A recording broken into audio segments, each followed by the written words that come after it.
hear that left hand coming through. And one thing you want to, of course, keep in mind is no notes run into each other. So it's a really nice, pure legato. So everything has its own little, space, but it's connected to the note before, right? So you really hear what?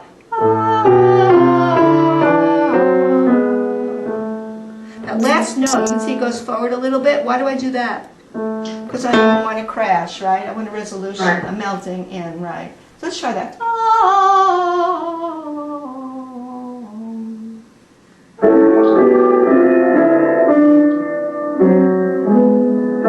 Right, now the thing is, what happened there was, and it's, no, I'll tell you why that happened.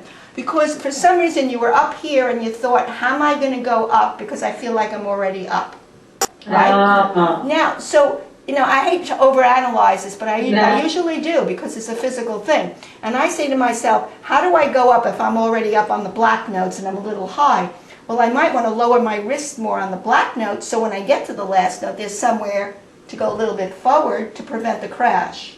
Let's see what I do, because I have to analyze this. That's why I take notes. Let's see what I have to do so I don't find myself standing on my head, on my thumb, right? So, let's see what I have to do. I'm going to play around with it. Then I can pass it on to you. Yeah, see, I'm low.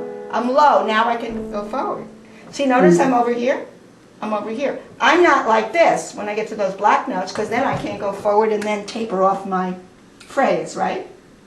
Right. So here's what I suggest. I suggest as you're coming toward those black notes that you play them with a slightly lower wrist, so that when you get to the thumbs at the end, there's somewhere to go a little bit forward so you cushion your last note like this, right? Like that. As opposed to falling down. You don't want your wrist to flop down or you're going to get a crash, right? You want it to go like this. Okay, so let's try that. Lower wrist, and then forward. Yeah, let the wrist be a little lower. The wrist slightly lower on the black when you hit those black notes. And the other hand will be lower too. And then, look where I am. I'm actually simulating this. Then here I am. Then I go like that. But if I'm too high up, I can't go forward. Stay low. Stay low. Stay low. Now go forward. That's the idea. What you did now is the idea. That's right. Okay, I see what you're saying. See, yeah, you got it. Stay low. Stay low. Now finally, don't force. Now here's the thing. There's always this. No, it's called anticipation. I did a whole video on that where students anticipate going forward, so they go forward before they've even played the note, and then the note's not forward because they've lost the note. They're going forward the hand, but the note isn't with it. It's funny. It's funny. So you gotta think when is the right moment. You will know when the right moment is from inside of you to tell you to go forward, because you know where you want the note in space and time, right? Singing it is a smart idea to kind of know. It didn't come out. I'll blame it on the piano. Do it again. There. Now that's not a good note on my piano. I know it's a stiff note here. It would be easier. But let's not use excuses. But try it again. Stay low. Now, that's better. That's better. Think slow. Think slow. Slow. Yeah. Now, when you play that thumb, though, think that you're like 30 pounds and not 100 pounds. That you're very, very light, like a feather. You want a feather thumb at the end. Feather thumb in. Take your time. Feather thumb. That was good. That's hard to do. But you did it. That was excellent. And remember, you took a pretty quick speed on that. I was kind of going slower. I was saying, let's do it slower. So,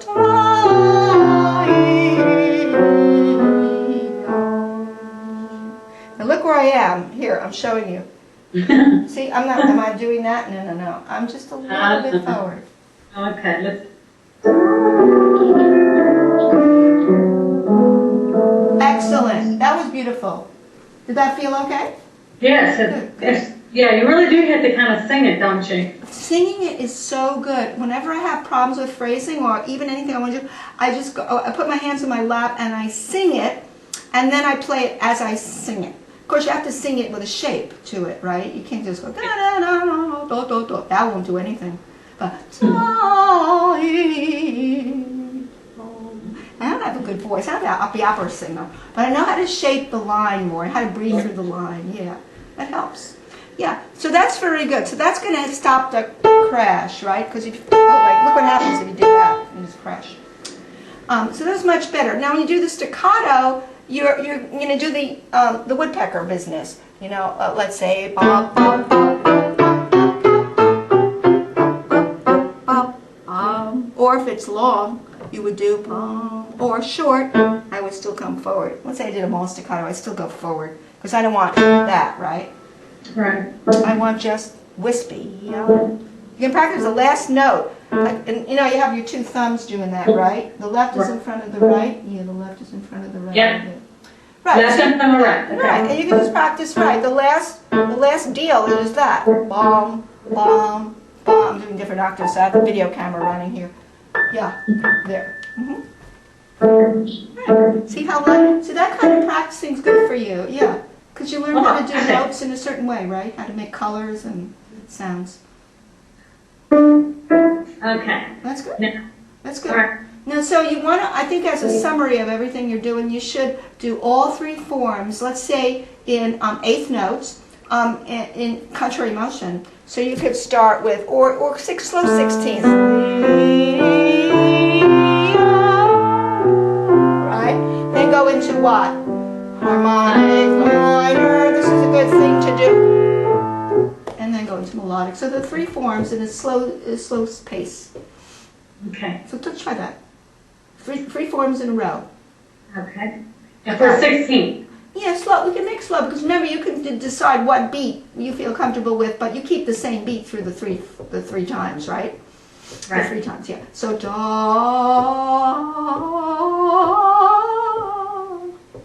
Okay. Try that space.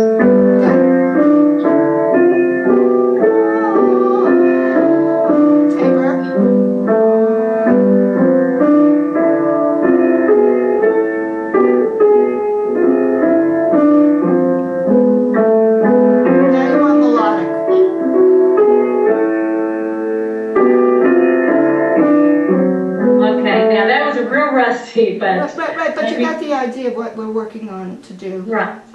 Yeah, it's going to be fun because it has a nice flow to it now, and now it sounds like it's rounded out a little bit more than it was before. Yeah, you'll get it. And if any one of them is bothering you, then you just go to that one form and work on that slowly. You don't have to go through every rhythm. You could say, okay, I'm having trouble with a harmonic, so let me just scope it out slowly like this. Look how slow I'm going. Like that, right? You know, slowly, because you want to refresh your memory of what it is, right? Now look where I am. I'm very low with my wrist because I want to go that at the end. Okay. I mean, you taught me that because I look at the students and I see, well, it looked like something weird happened there. I could see that they're going down like this, or they're already too far and they can't go up. So they teach me what I need to learn like myself. But then it usually comes together. Yeah, the wrist is very important to playing. It just cushions all the falls and the impacts, you know, when you don't want impact. Right. So that's good. And I write that down. Yeah. And for staccato, I think you should do the woodpecker staccato because that kind of vertical, you know, you might say, well, you're playing vertically. Not really, because you can always play horizontally, but play up and down bounces, but think across, right? Mm-hmm. You can think across no matter what you're doing, and not think like, you know, Rosie the Riveter, because you don't want to be Rosie the Riveter ever, and I don't want to demonstrate that. Okay. And I think that the way you avoid Rosie the Riveter is that supple wrist, because no matter what you do, you have like a springboard wrist all the time. You know, some teachers tell students to do all these like forward and around and this way and that way. I think it's a good idea just to keep flexibility.